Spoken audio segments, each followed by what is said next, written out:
જોઈશે 1 વાટકો લોટ, એની અંદર આવશે મેથી, અને પછી આપણે એડ કરીશું એમાં મરચું, લાલ મરચું પાવડર, પછી ધાણા જીરું પાવડર, પછી એડ કરીશું ગરમ મસાલો,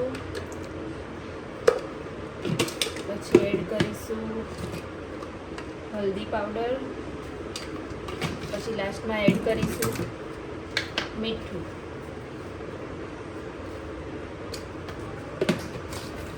પછી એડ કરીશું તેલનું મોણ.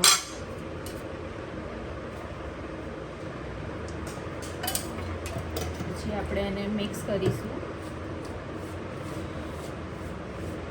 આપ જોઈ શકો છો આ રીતનો લોટ રેડી થયો છે, એકદમ સોફ્ટ અને એકદમ સરસ રીતે બંધાઈ ગયો છે. હવે આપણે બનાવીશું થેપલા. જેના માટે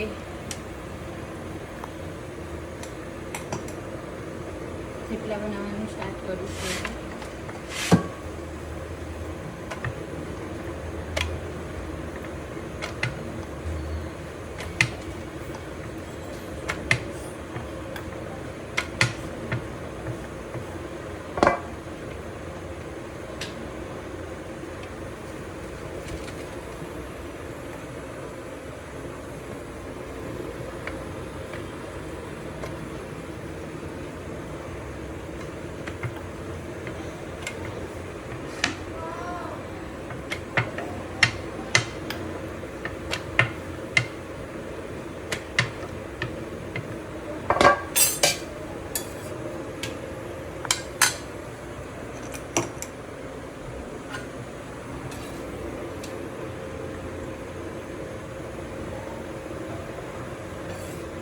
થેપલાને આપણે હવે શેકી લેવાના છે.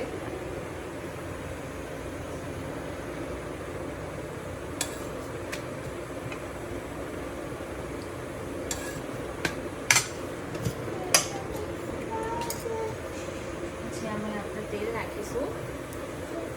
તેલ છે તમે ઘીમાં પણ શેકી શકો છો અને ઓઇલમાં પણ શેકી શકો છો. એકદમ ગોલ્ડન બ્રાઉન થાય ત્યાં સુધી આપણે એને શેકવાના છે. ગેસ મીડિયમ ઉપર એને રાખવાનું છે, પછી શેકવાનું છે.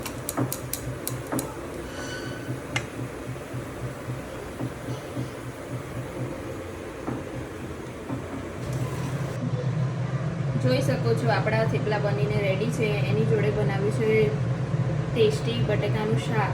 હવે હું એને ટેસ્ટ કરાવીશ મારી ડોટરને.